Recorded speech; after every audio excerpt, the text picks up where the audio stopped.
Bonjour, monsieur. Bonjour, voilà. Merci de votre accueil pour cette entrevue. Je vous laisse vous présenter. Okay. Moi, c'est Luc Rousseau, je suis technicien loisir ici. Donc, ça fait 33 ans que je suis dans le CHSLD, mais ça fait à peu près 30 ans que je travaille directement au niveau des loisirs. Moi, c'est Pierre Pouzel, je suis technicien en loisirs également. Ça fait 25 ans que je fais ça, donc 15 ans ici et puis 10 ans au CH. Vous êtes reconnu, messieurs, pour être proactif dans le développement d'activités. Est-ce que vous pouvez m'en parler un petit peu de ce que vous avez déjà développé ici? Oui, donc, moi et Pierre, ça fait une quinzaine d'années qu'on travaille ensemble. Et avant, j'avais eu l'occasion de travailler avec d'autres travailleurs en loisirs qui étaient très actifs également. Donc, on a fait une continuité dans ce domaine-là. Moi et Pierre, on a notre politique qui veut qu'à chaque année, on essaie d'amener des nouveautés, afin de garder ça très motivant pour nous autres et tout le temps d'avancer et d'amener des nouveautés pour nos personnes âgées.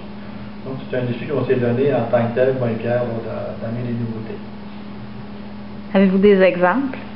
Comme on dit, les adaptations, beaucoup d'adaptations qu'on a faites au point de vue du matériel avec l'alourdissement de notre clientèle.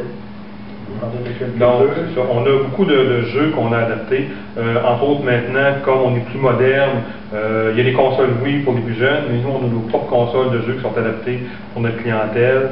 On a créé aussi beaucoup de matériel pour des activités intellectuelles, des choses comme ça. Donc, on a mis en place avec nos gens parce que, évidemment, il n'y a pas beaucoup de choses qui existent pour la clientèle en CHSLD en tant que tel, donc il n'y a pas de matériel vraiment qui existe. Donc, la plupart des techniciens en loisirs à la province doivent créer leur propre matériel. Sans ça, on n'a à peu près jamais rien. Donc, on essaie toujours, comme je le disais, on est assez proactif là-dedans. Donc, on crée à chaque année de nouveaux matériels pour être capable de se garder à jour et nouveau avec la clientèle qu'on a. Vous créez aussi des espaces, par exemple l'extérieur. C'est vous qui avez développé le... Oui, on a créé un aire de vie extérieur adapté à notre clientèle, en même temps de façon prothétique.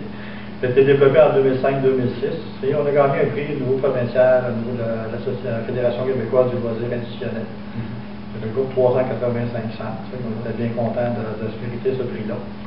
Et on était les premiers au Québec, je crois, à faire ce type de parcours extérieur. Très apprécié des familles. Et ça s'appelle les sentiers gelés. C'est bien. Ah, pourquoi pas. C'est bon. Il y a aussi, dernièrement, même cette année, le projet qu'on voit derrière, le projet multimédia. Est-ce que vous pouvez me parler un peu plus de ce projet-là? Oui. OK.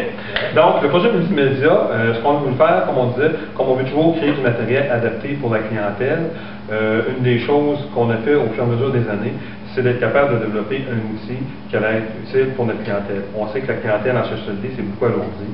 Donc, ce qu'on a voulu faire, c'est créer des choses que tout le monde allait pouvoir apprécier. Fait que donc, le multimédia, en fin de compte, c'est des équipements, comme vous voyez en arrière, un projecteur, un écran géant, ce qu'on peut connecter à un ordinateur, voir aussi des films, voir aussi des reportages.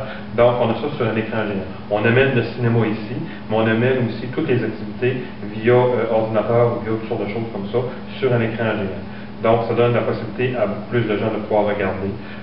On évite aussi plein de notions d'échecs ou de choses comme ça, parce que quand on fait un jeu ou des choses comme ça, on a ça sur le grand écran, donc les gens le voient, c'est très visuel. On a le son aussi parce qu'on a le système maison, donc on crée un environnement qui est très agréable pour les gens, qui est facilitant aussi pour eux, qui fait en sorte qu'on est capable d'avoir beaucoup de plaisir. Exemple simple, si on fait du karaoké, donc, les paroles apparaissent sur un écran comme celui-ci en arrière, qui a 6 pieds par 8 pieds, donc les lettres sont grosses comme ça.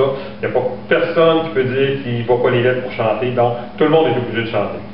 Donc, c'est une façon de faire qui fait que c'est plus facilitant pour les gens, c'est plus agréable. On évite comme ça, quand on dit des notions d'échec, manipulation de feuilles, parce que là, quand tu as les feuilles, tu essaies de lire la chanson, des fois tu passes plus de temps à essayer de faire ça que de trouver la bonne page, exactement. Donc, on a évité ces choses-là, on a éliminé des éléments qui peuvent être perturbateurs, qui peuvent être dérangeants pour les gens, en créant des choses comme ça.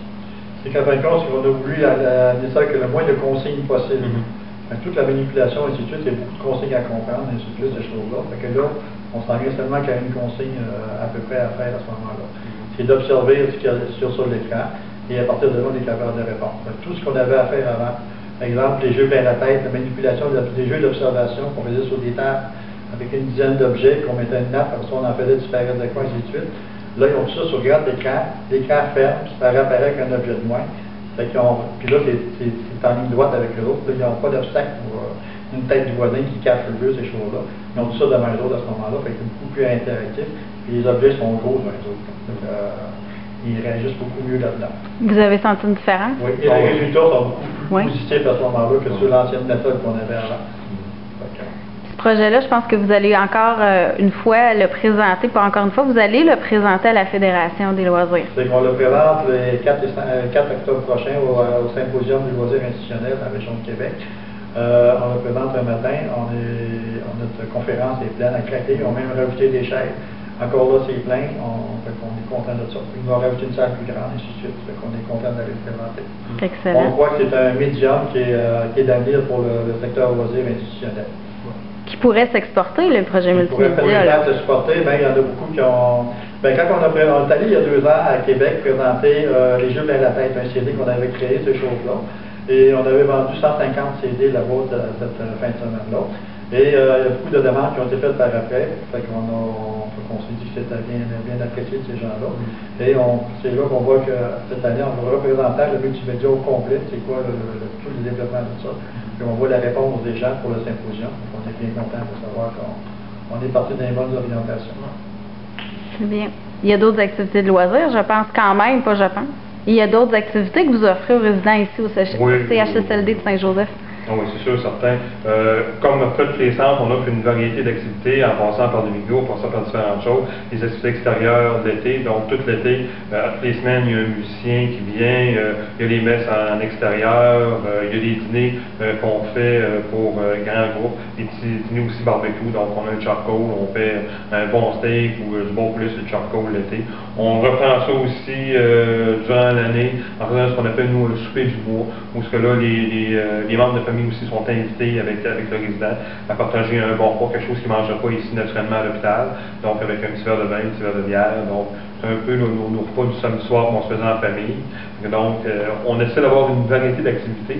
C'est pour ça aussi que quand on parle des projets multimédia, on a amené ça sur les unités. Donc, ça nous permet aussi de faire sur les unités différentes activités. Donc, on a des activités vraiment au quotidien sur les unités. On a aussi des activités de petits groupes aussi qu'on fait les matins, que ce soit des mini-plaisirs comme là. On va souvent faire des gâteaux, des choses comme ça, des petits cupcakes. Les desserts du midi, on les fait le matin, le dimanche, toute l'après-midi. Également les jeux de société, ces choses-là. En réalité, on est axé sur trois thématiques durant l'année. La saison estivale, la saison de la période de Noël, la saison automne-hiver. Donc on fait trois thématiques, c'est des activités complètement différentes à ce moment-là. Durant l'automne et l'hiver, c'est plus axé sur les unités. Une fois par semaine, on vient ici faire des activités sociales. Mais le reste du temps, c'est des activités de jeux de société et divers autres interventions individuelles ou de sous-groupes qu'on fait sur les unités à ce moment-là. Comme le karaoké. Le karaoké le matin, on va chanter la pomme aux madames le matin, parce que c'est toujours agréable. Donc, festival animal, on a encore des jeux sur table adaptés. Bon, c'est des créations qu'on a fait ici. Le public était capable de lancer les balles sur une table droite. On nous a mis des pentes avec toutes les créations, ces choses-là. Puis encore là, ça permet à tous nos gens de jouer, même nos plus lourds sont capables de jouer à ce moment-là. Même s'ils n'ont plus la dextérité pour lancer la balle, au moins quand elle lance, ça parle à la balle, à part à la même place que les autres, puis on a les mêmes résultats de points à ce moment-là.